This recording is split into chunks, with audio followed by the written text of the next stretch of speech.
Hello and welcome to Property Matters, a weekly look at all matters property designed to be of interest to anyone who has an interest in property. Property Matters is sponsored by Fairview International Limited and also Town & Country Property Auctions London.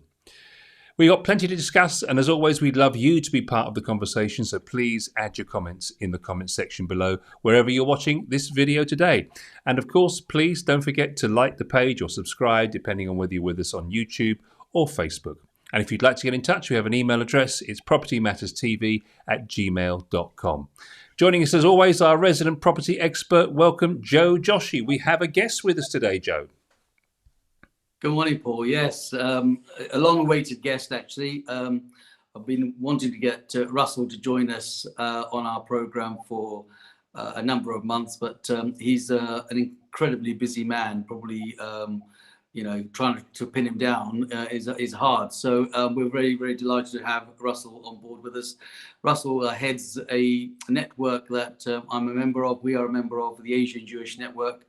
And I really felt it was very important to bring this network and Russell on board with us, because the communities, both the Asian and the Jewish community, are, great investors in property, and there is a correlation there. And I really felt that this was a good opportunity for us to see how the communities react generally in the property world. But we'll have Russell add more to that. So welcome, Russell. Thank you for joining us today. It's really good to have you on board. Yeah, no, Russell, just give us a little bit more about the Asian Jewish Business Network and what it is and what it serves its purpose for. Yeah, so we set up the Asian Jewish Business Network back in 2019 with my co-founder Justin Cohen. I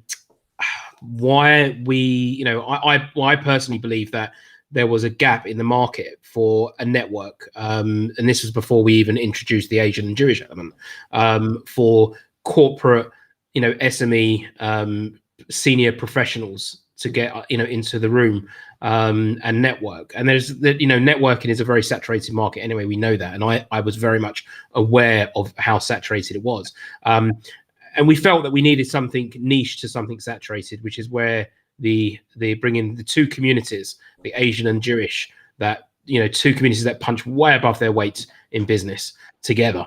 And I'm ever so glad that we managed to do so. And it's, well, what a roller coaster ride it's been, especially over the last 18 months. Absolutely. Do you want to just tell us a little bit about how it's been like? Because, essentially, you're a personal networking organisation that hasn't been able to network for over a year.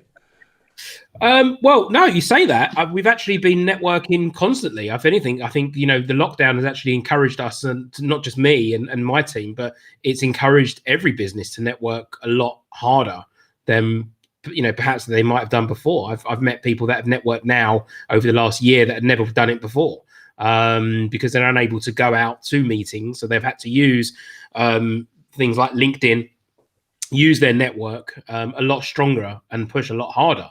As much as, and I've seen this unfortunately with a lot of our members, how hard it's been for people, the last year in business.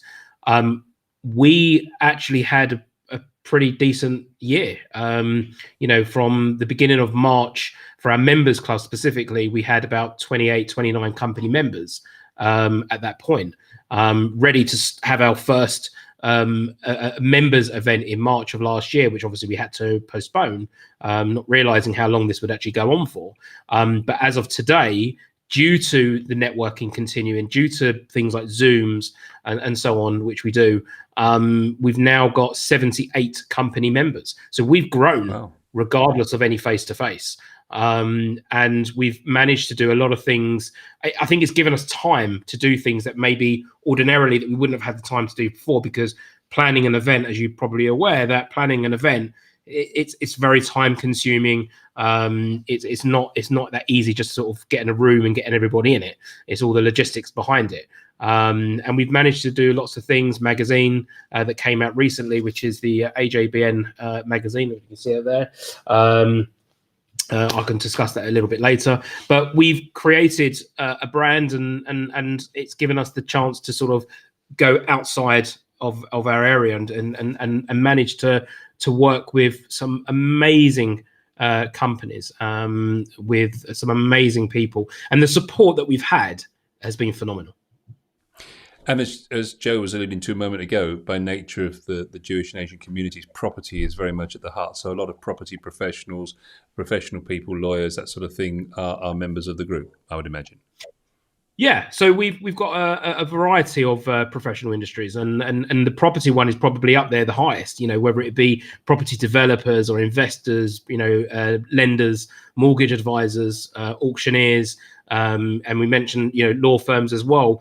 We deal with a couple of, you know, law firms who are on our network, whose, you know, their biggest sector, I guess, in that area is the property market, and you know, it's not uncommon to say that, you know, the Jewish community and the Asian community are very big investing into property, whether that be residential, whether that be commercial, and I think we've seen, or I've noticed, you know, in the last year from speaking to members, more people who are actually buying, you know, to rent, or they're buying an auction, or and so on and so forth. So yeah, we cover the property market in a big way. Mm. Well, Russell, you're very welcome. Thank you for joining us, and we love your comments in the conversation as we go through our stories this week. And interestingly, the week's news dominated by the Queen's speech, which was this week, of course, the 11th of May. Many observers, for many, it was the most significant Queen's speech in terms of property, because there was more announcements this time than ever before. No real surprises, because what was revealed was actually revealed last year in a white paper. But a long-awaited planning bill, firstly, gentlemen. They say they want to speed up and simplify the process and cut the red tape. It's great sound bites. Whether it's practical, we'll discuss that point. But we're moving from a traditional document-based system, says the government, to digital services. And they're hoping that they'll be able to engage more residents and local authorities and developers as a result of that. Judging by what the reaction in the industry has been, and the size of the planning industry and the amount of people involved in it, it seems like a bit of wishful thinking. What do we think, Joe? Yeah, I think, consecutive governments have tried to reform the planning bill in some shape or form. And it is archaic, like a lot of other sections of the property industry, Paul. Conveyancing is definitely very archaic. That probably needs to be more digitalized. But certainly the planning is really a painful and expensive and frustrating exercise for anybody that wants to do that. I've known and know of a number of clients that are constantly going back and forward, and each time they change the goalpost. And more than anything else, it's the stability of the planning officers that has actually really caused a big problem, because a lot of the planning officers are normally just brought in to help. They are independent guys. They're not sort of, the councils haven't got their own set teams as they did before. And each time something changes, another person's view. Life is about a view, isn't it, to a large extent? There are guidances and there are governances that are set there, but it's always a person's view. And 9 times out of 10, you could sit in front of a planning officer and it will be their view of whether that height is too high. It's not always about whether that's the restriction in the law. It's just, in their opinion, it is probably too high. Now, that opinion word is the one that always scuppers deals for planning.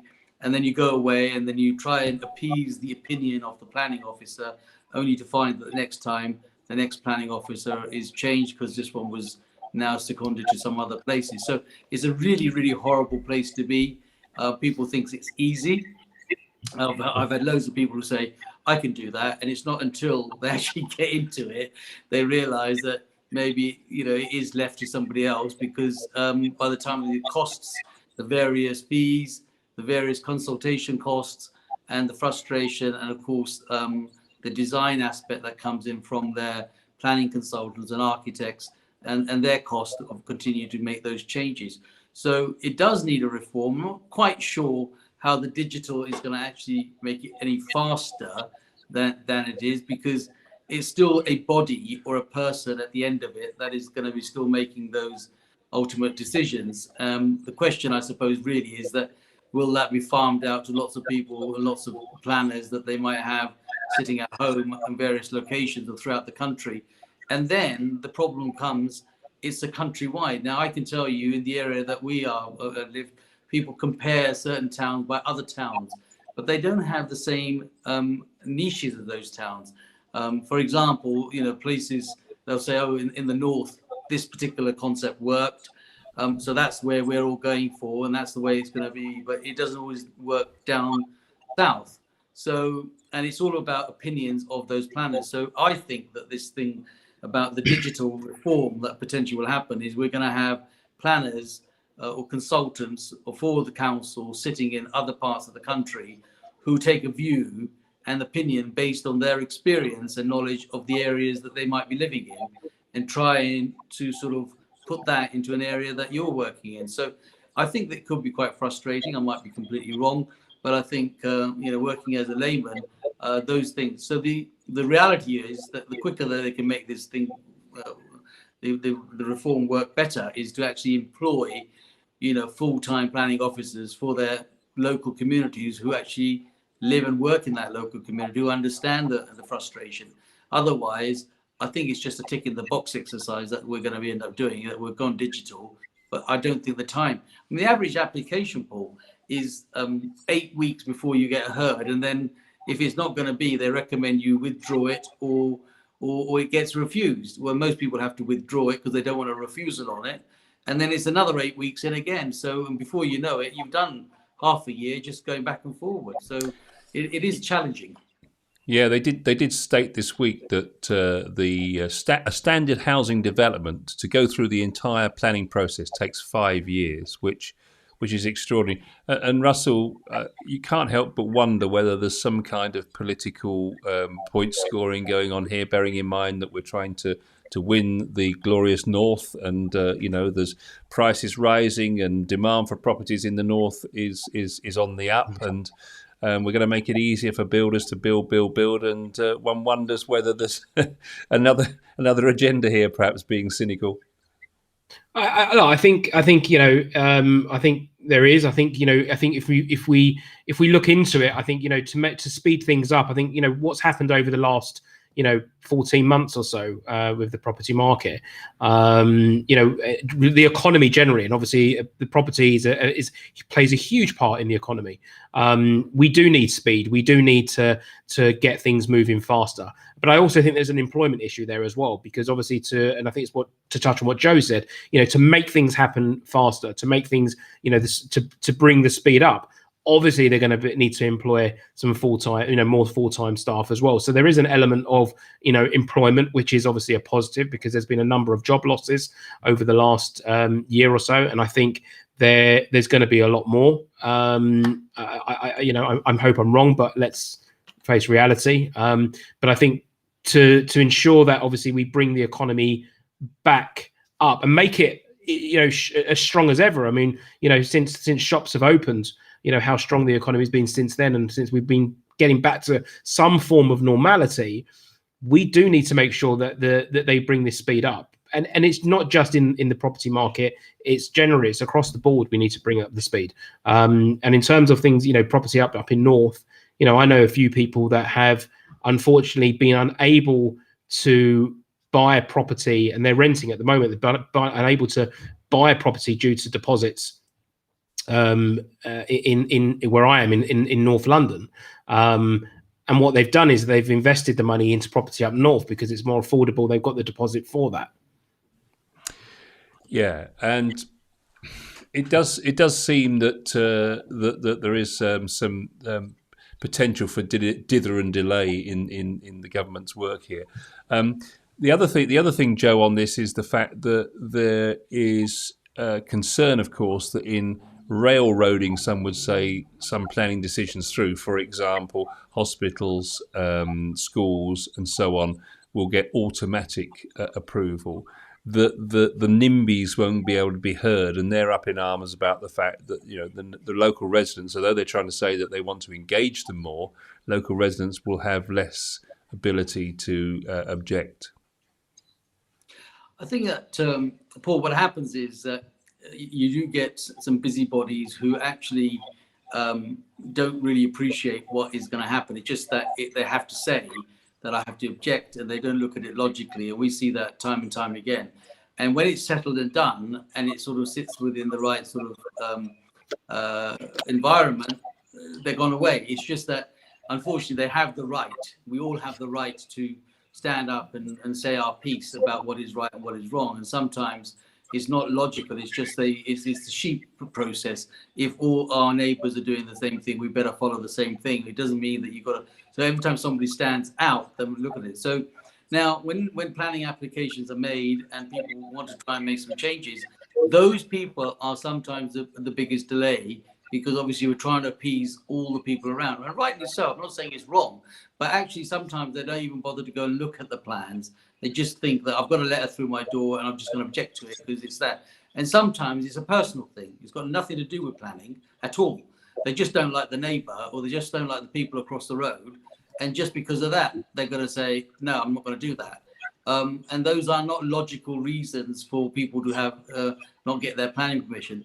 And that process in itself delays time. So I think there's a lot of emotions that run wild when planning applications go in, because they just simply want to say no. It's easy to say. It's a bit like the old adage of the computer says no. You know, I'm just going to say no. That's it. And that's easier for me to do. And I think that makes a huge difference in terms of the planning time, the reform. I think the changes that they are trying to bring in, and the things that are like the schools, like the hospitals, we've seen in this last year alone the value in the use of the NHS and the hospitals. We've also seen how much money the government has thrown at them, to a point where they wiped out their debt in order to get the NHS, up and running and doing what it is. We all live in this country and value the NHS probably now more so and more beyond than we ever actually imagined that we ever would do in the first place. And that goes for every community. It doesn't matter whether you're pink, purple or yellow. It's just, it is the way it is. But so the hospitals need upgrading. They need to be modernized. And that investment is a good thing as far as I'm concerned. Schools are equally important. Education is very, very important. I understand with some of them where you get buildings in the middle of a countryside and they decide that they're going to turn it into a school or a hospital. Those sometimes cause frustrations. But there are loads of other buildings that can be reused, and we'll cover that in a short while. But I think, people will continue to take a view on things like more building. But the government set its stall out, hasn't it, Paul? I mean, they've said we're going to be a generation of buy and not a generation of rent. And they're going to continue to build the way out for all the money that they have spent.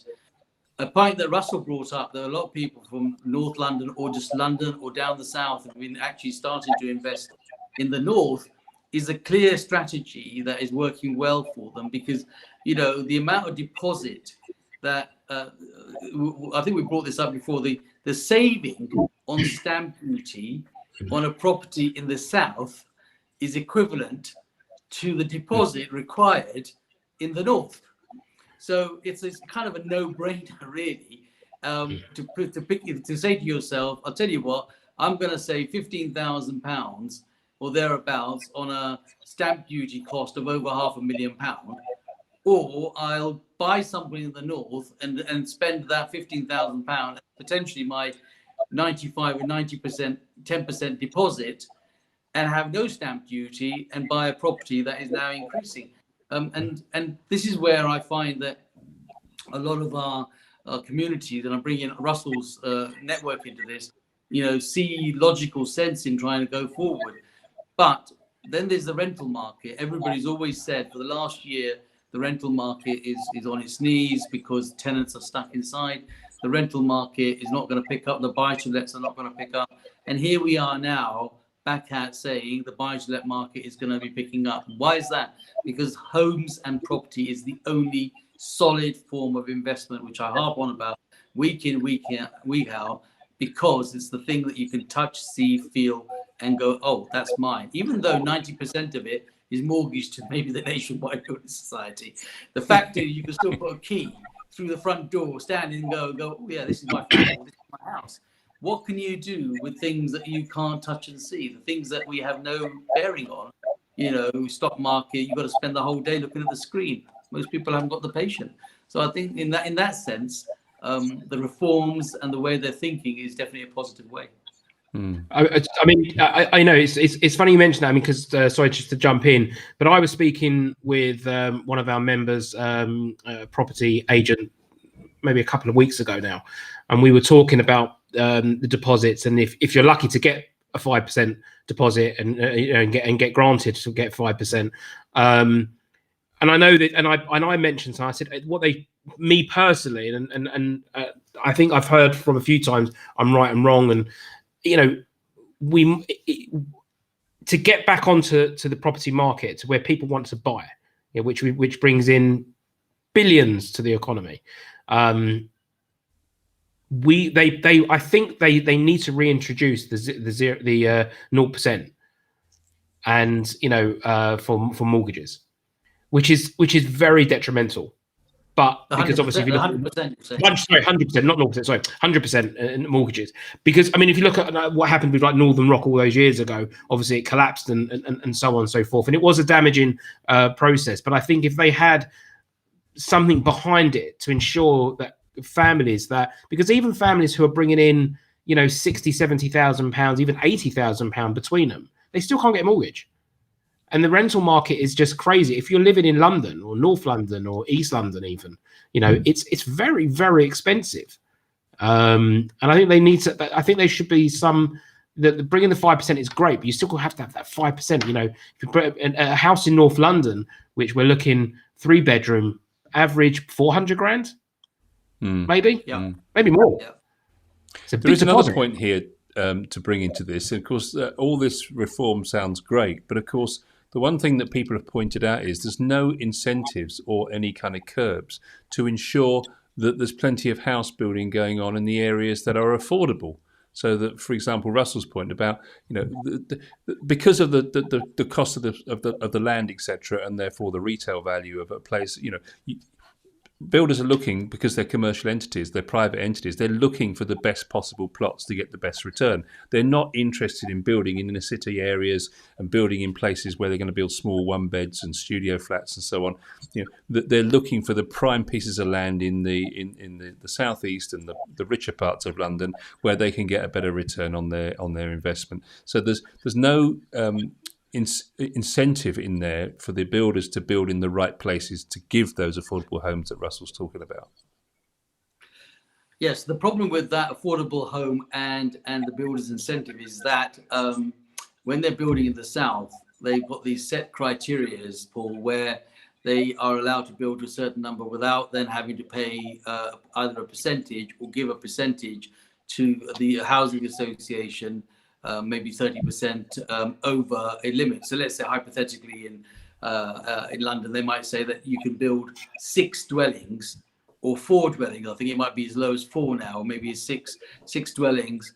And then if you build 7, you've actually got to give 30% of the 7 to a housing association. Well, no builder's going to build the 7th. They're only going to build the 6th because they don't want to give that. That's the profit gone away. So sometimes the government has a weird policy, which actually means that they're not going to build anymore. They're not incentivized to build anymore. There was a huge surge in property building in London on rooftops. Over the last year or 18 months, there was a huge area where basically the airspace, they call it, and people are selling airspace. So above a block of flats, they are turning around and saying you can put another 2 floors. Well, that's all well and good to say, but have anybody ever tried to put 2 floors on top of a building that is already there? You're going to disturb a whole floor below you. They're going to get upset. You're going to have to spend the cost of refurbishing them and so forth. It just doesn't make it viable. They could incentivize them and say, you can build these and give those to the housing association. I think that is probably a good call. And to turn around to the housing association and say, you buy the airspace, you build this, the extra floors, and you don't have to pay. In fact, the government will pay for the damage for the top floor roof. And now we've got ourselves another 30 or 40 apartments spread across. That is a viable deal, not to penalize the builders. When they penalize the builders, the problem is they're actually shortchanging themselves, because the builder doesn't want to build any more than he has to, because it's just not viable. It's just not a profitable deal to do. So if there's a reform, there should be a reform in the things that they can do. So in some cases, we have what we call, not so much a loss leader, but they'll build somewhere in one place, and they'll take another building just to say that we'll donate that to a donor site. That's what it's called. It's called a donor site. So somebody will build a property, a brand new block, and then they'll buy another block somewhere else, and so they'll say, well, that's cheap and cheerful, and I'll make that into a housing site. That's my donor site. That's my site I'm going to give to the housing association in order to not have to pay the price on this side. So there are schemes and ways to deal with it, but even the donor sites become so expensive that it becomes unviable to do. So there are, but the demand is huge, and I agree with Russell that they should bring back the 100%. But I think the frightening thing is that it should only be to maybe the first-time buyer sector to get that first foot on the run of the ladder, Russell, to be able to say to the first-time buyers, look, you're earning, young people are earning, as Paul and I have many other discussions, earning good money and ordering their pizzas on Uber apps or whatever it is. But the fact is that, the millennials, as Paul calls them, but the fact is that, they're earning good money, but they just don't have the deposit, because normally they've blown it away. They're out having a party all the time. So they won't have the deposit.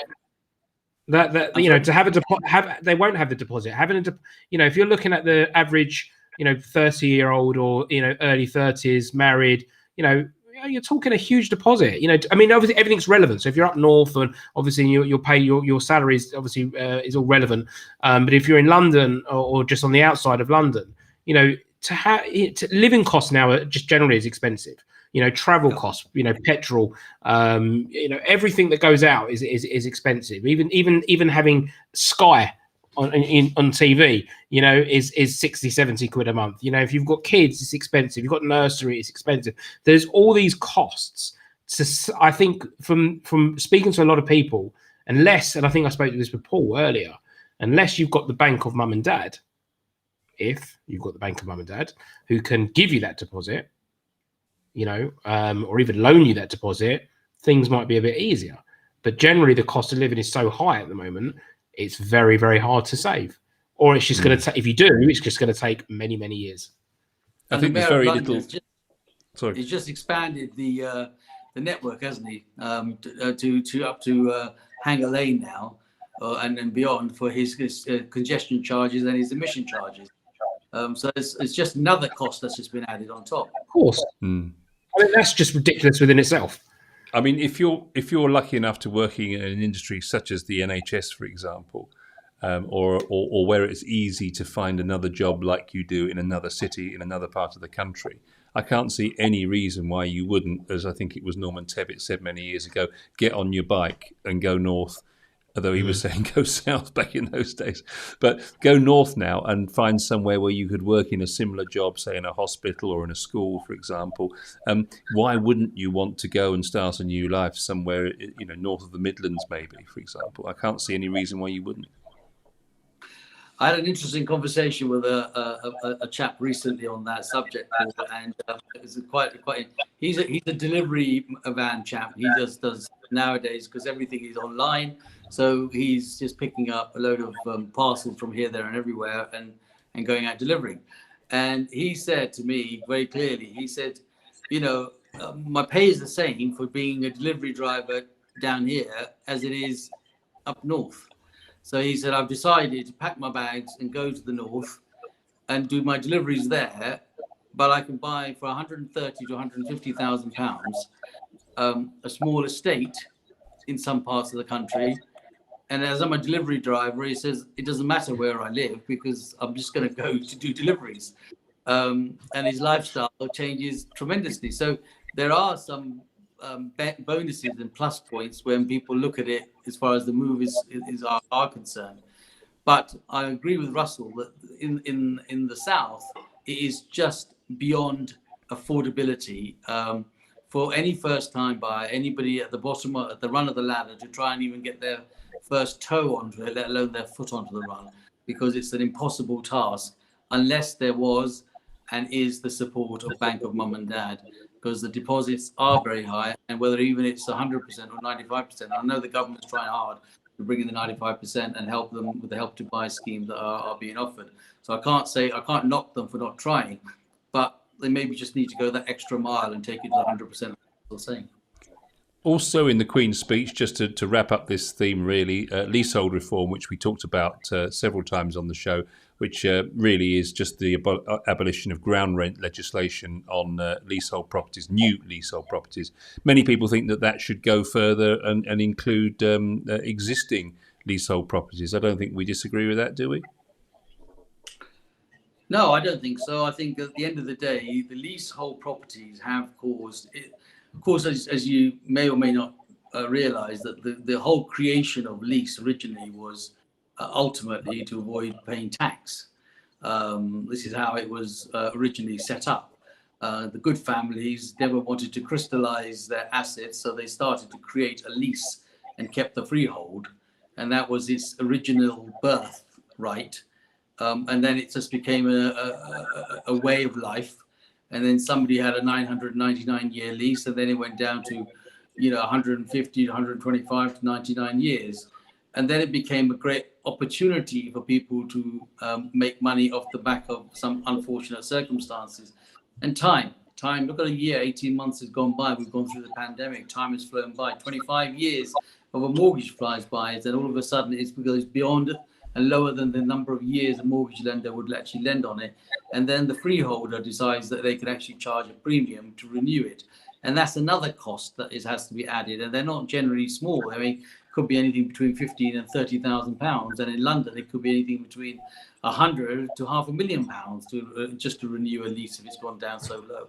So, money is going to be the driver of all of those investments. So I think lease reform is a great idea.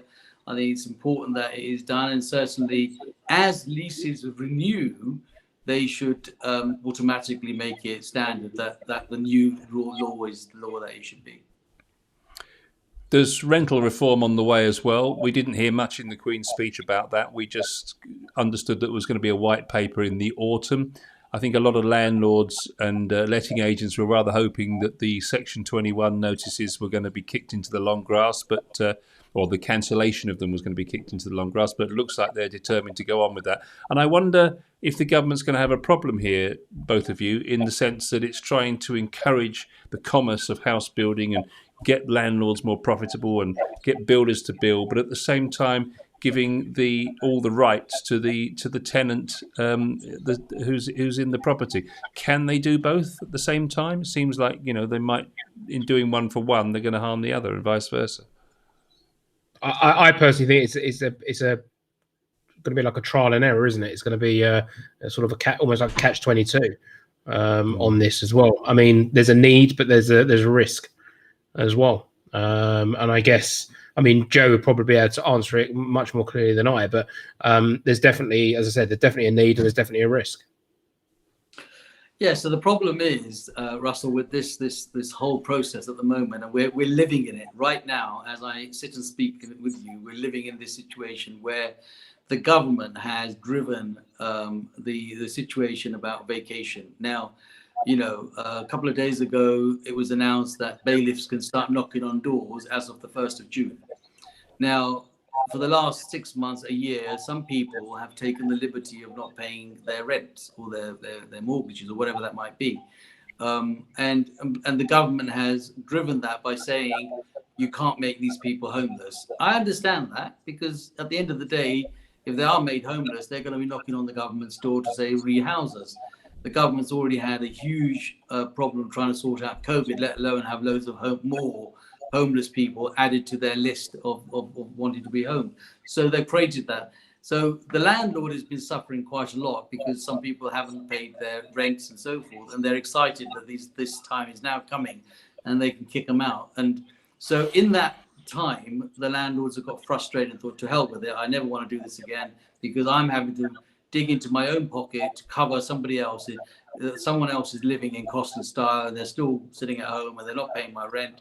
I'm still having to pay my mortgage, and that's where never the twain shall meet. So that's where I hear what Russell's saying. You're damned if you do and you're damned if you don't. You need the landlord, in order to create the rental market, but you need the tenant to make sure that there's a return. And the government has got to find that happy medium as to how that system would work and how supportive they are to the landlord. Right now, the balance is tipped in the favor of the tenant hugely, and every day it's getting tipped into the favor of the tenant, and that in itself is not fair for the landlord at this moment in time. And that's why landlords are beginning to say, well, actually, you know what, do I really want to get involved in this? Do I want to talk about bloke's leaky tap, whatever it is that they're going to be discussing? I don't want to do that. But on the other hand, the best form of investment, unfortunately, is the property. So you've got to do it. Absolutely. We also got details of a new building safety regulator, which I think is obviously as a result of the situation with Grenfell. I don't think anyone's going to dispute that. That's a good idea as well. But interestingly, I think there's a quote here that I saw about the planning situation. This is from somebody who's worn the T-shirt and read the book and all the rest of it. Knowing a number of people, as I do, who deal with large-scale planning and development, the stranglehold that the red tape has at local level, it's unlikely to be lessened by any government move. Every government looks at housing, health and education, and every government fails to deliver. It's just the system. Yeah, again, it's a system that feeds the machine, so it's going to be a challenge all the time. As Russell said earlier on, the housing market brings in billions, and it's just not by selling houses, Paul, or selling lending. It's all the businesses that relate around it. And I've often said, and I'll continue to say it, that we are like the bicycle hub. The property market is the hub of everything. Off of it, once somebody's bought a house or bought a flat, they start to go and think about their carpets, their decorating, their furniture, the TV, and everything else that goes along in your home. It just follows on suit. So the industry is huge. And that's the same with education. Education is based on the area. Sometimes it's a postcode lottery, isn't it?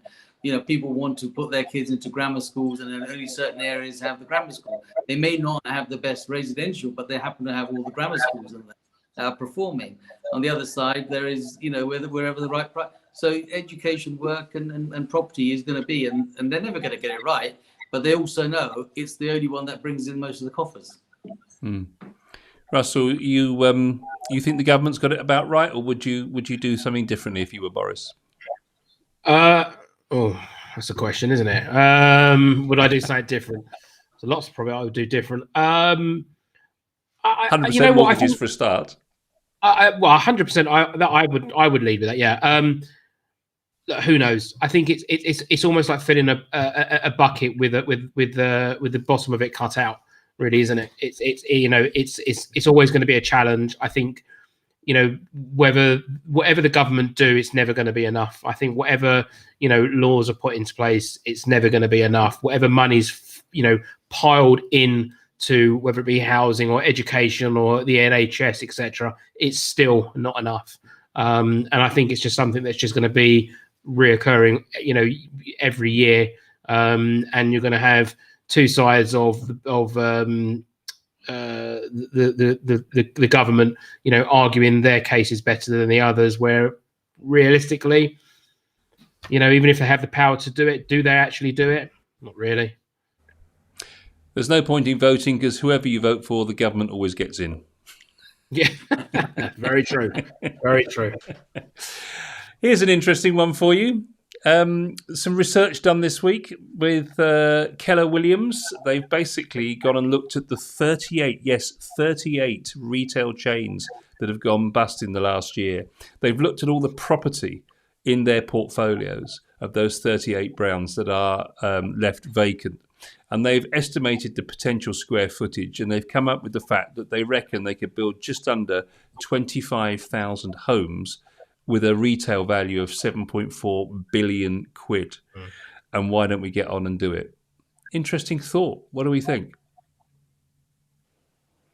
Well, I've got a lot to say on that, but I'd be interested to see what Russell's view would be on that, in terms of the vacant shops that are going to be lying around in a lot of places. I think there's a reform in the way we we shop and do and think and do things. So what are your thoughts on that, Russell?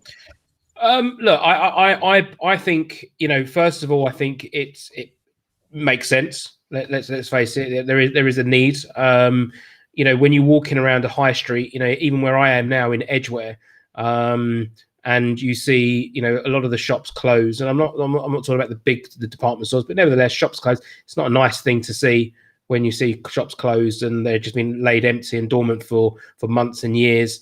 There is a need. I think we need to work forward with that. Look at office space at the moment. There's so much office space around that's going at the moment that is no longer used for offices, that they're converting now into flats. Again, only up the road in Edgware, an old building that I used to work in many years ago. It is a 3-floor office building which is going to be turned into flats. Does that make sense? Perfect sense. Everything has changed, and I think what this has given us over the last, year and a bit, it really has pushed us and given a kick up our backsides, if you like, to make change and to use what we've got in very, very different ways. So I do think there is a need for that. I do think it makes perfect sense. Would it look a little bit odd or weird or anything in the middle of a high street to have, a flats, etc.? Yeah, maybe, but would people, forget about it a day later? More than likely. It is an unusual thought to think of, certain literally sort of terraced high street shops, Joe, suddenly in the middle of other shops, just, with people wanting to park outside and have gardens. And it just seems to be a lot of logistical issues from my side. Not really, Paul. If you actually drive through London, you'll see that sometimes you've actually gone past an entrance which is quite chic looking, and to the side of it there are still types of operations that can blend in, and then sort of back and above they've got new residents been put up. I mean, there's loads. If you go down places like Baker Street and so forth, they've had to. Just think back over the last couple of days, the shutting and the shutters going down on one of the oldest names on the high street, Debenhams. I mean, I can't imagine the size of the colossal stores. I mean, just looking at the one at Oxford Street, it was huge, and that's a blot on the landscape. If you think that, Oxford Street is a world-renowned shopping street where people travel to this country from all over the world to shop in Oxford Street, and all of a sudden there are big brands, big name stores that had to be mothballed because that's what it is. But that will get rejuvenated in a different way. They'll still have maybe smaller and a more affordable retail type of operation units. There'll always be a entrepreneur out there who says, I'm going to do something different. That's the world we live in. The entrepreneurial world says, I can do this, I can do something different. So they've got to make it attractive for young entrepreneurs, new entrepreneurs to come into those shopping areas. But yes, do you need as bigger spaces as these stores have had? The answer is probably not, because all of that has gone out of the town, and out of town shopping centres is what actually killed the shopping centre in the first place. When you go to the retail parks outside where you can park, the key thing about anything I've learned in my time is about parking. And we, as human beings, are incredibly lazy. And so what we want to do is, if we've got to drive another half a mile to go to a drive-in to pick up your burger, rather than park in the middle of the high street, go into the car park, put your 20p worth into the meter, then go, you're just not going to do it. It's not happening. It's not time. But you drive another half a mile and say, oh, I'll go to the drive-in down the road. So what that tells us is that it's our human nature that says we're getting lazy, and that's what's taking the high street out. But in terms of converting all of these big buildings into residences with perhaps good concierge services, good gyms, things that people now are looking for and want, going up. If you actually travel around the world, some of these things have existed way beyond our time already. In parts of, the Middle East, in parts of America, this style of living that we're now bringing in is something been there for years on, because they had the space to do it. We didn't. Now we are given the space by default, because 20 years ago, 10 years ago, there's no way under the sun that anybody would turn around and say, well, actually Debenhams in Oxford Street is going to close down. It's just wouldn't be heard. It'd be like a rude word. You just wouldn't think about it happening. But the pandemic has made us think differently, shop differently, live differently, and do things differently. And this is just a change that we're going to have to go with. And I think, as Russell says, in a year's time, 2 years' time, would that happen? Would you? And I've said to you this time many times, Paul, there was a byword 18 months ago that was part of our everyday vocabulary, and people have forgotten that because we moved on. We should watch the story with interest, that's for sure, Joe. Thanks for your thoughts on that, both of you. And getting back to Russell and the AJBN, you were saying to us earlier on that people have gone into the virtual world of networking. It was an interesting thing because maybe I was thinking to myself perhaps that actually there are a number of people that feel more confident perhaps doing the online networking rather than the face-to-face, and maybe that's why your numbers have grown so significantly this last year. But that's a first observation for you to comment on. But then you must be glad, secondly, to be getting back, as we can see on the screen here now, to real world events back in the fall of this year. So what do you think? How can you explain this increase in your membership over virtual Zoom sessions? I think, to simply answer that, I think more people have needed to network. I think they've had the time. They've used this time to be at home. Everybody's time, everything changed from March last year, didn't it? Everything got very, very different. People's attitude changed. I think people became a little bit more relaxed because it was a lockdown. It was almost like exciting to be in lockdown, especially when the weather was good as well. And I think they've used the time to learn about new things and learn about Zoom. Zoom was a novelty. Now you could almost say it's a hassle because you think, oh, I've got another Zoom. But before it was at the start it was a novelty. I think before March I'd used Zoom 3 or 4 times maybe. I think we've grown because we've shown that we've continued to put ourselves forward to grow the business. Unfortunately, I know a lot of people in the events industry who have had no choice but to stay put and not be able to grow anywhere. No fault to their own. And that's very, very sad to see. I didn't want to do that. We didn't, as a business, didn't want to do that. So we went with Zoom, and we've continued to get the message out there via social media, speaking to businesses, work closely. Joe knows how I work, and we've built the way that I am personally. I build relationships. It's not something that it's just sales. It's for me. It's about building relationship, having a relationship as almost like friendship with our members. We all want something out of it, and we are. We're, like you said, we're back in November at Lords, which is our annual flagship event, which should have been last year. Joe came along in 2019. We had over 400 guests. So I know we were already sold over 200 tickets for November this year, and for our members club in London, all being well, we'll be back in face-to-face from July.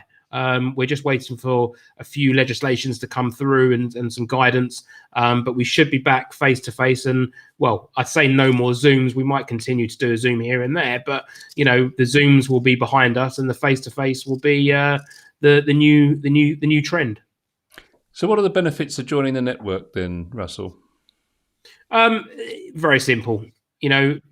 Build relationships, meet new people, better work, better sort of, environment for new business as well, and to do better trade with people. I think we've realized, and not all of our members are Asian or Jewish. We have a variety, which is good, and I think ultimately what our aim is that we touched on something when we launched this. We never expected it to get as big as it did. That's number one.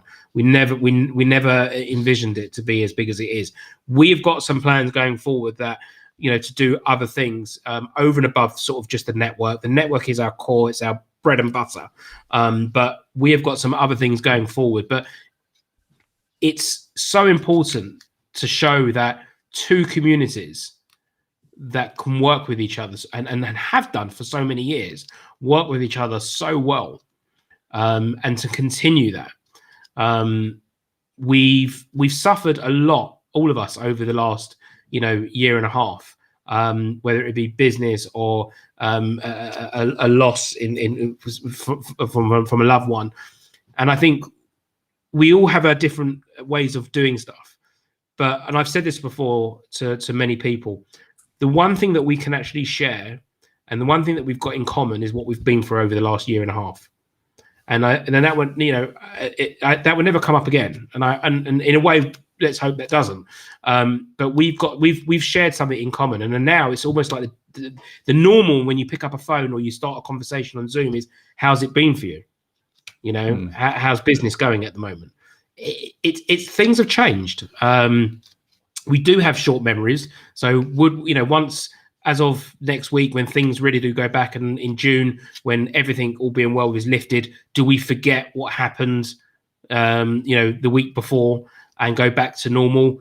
Possibly. But things have changed, I think, in some ways for the better, and in some ways not so much. But I do think that we have got a duty to rebuild. And if that means rebuilding relationships, if that means rebuilding businesses, whatever, I think we've got a duty. And I think that's, from speaking to a lot of people, that's in the forefront of their mind. And Russell, we want a piece of that that's pie. Really interesting. And of course, ajbn.co.uk, I think, is the website for full information if anybody's interested in joining. Yeah, if you want to join that way, you can get in touch with me on social media. LinkedIn is probably the best way. But if you want to purchase your tickets for the main event, which is £55 throughout the day, Joe can vouch how much fun it is there and how buzzing it is. All day with guest speakers and food and drink and networking, relaxed but very professional. Indeed, yes. Yeah, we were both there last year, weren't we, Joe? And enjoyed it thoroughly. Oh, Paul, I didn't know you were there. Sorry. Yeah. No, I think I found it when you first launched it, Russell. I have to say that I'm not often drawn that easy to these sort of things, but I was drawn to the concept, and we partook in the first one in 2019, which you did, and certainly felt that it was run very well, very good quality of speakers and people that came along, and obviously wish you well to it going longer, and our support is still there, which is part of the reason we wanted to have you come on board today and work along with Property Matters, Town and Country are members of the Asian Jewish Network as auctioneers. So no, I think it's a great platform. I wouldn't say goodbye to your Zoom calls, Russell, in a hurry, because I think there's a lot of what you've created there, and I can see that a lot of people are actually quite excited and look forward to those Zoom meetings that you do, the networking, and it gives them a chance to air their views and thoughts and ideas. And it's a lonely world when you're sitting at home on your own. And I think what you created in this last year by providing the platform for Zoom is that sort of camaraderie amongst everybody to come in and say, okay, we're going to meet and we're going to chat and we've got something to do. Because at the end of the day, part of the reason the pub ever existed was always about community spirit. And I guess in a weird way, you brought your Zoom into the pub spirit. Gentlemen, it's been a great pleasure. Our hour is up, so it's been a great pleasure to chat to you both today. As always, thank you both for your views and your insights. We hope it was of interest to you watching at home, of course. And don't forget to join us again for another Property Matters in a week's time. Thanks for watching.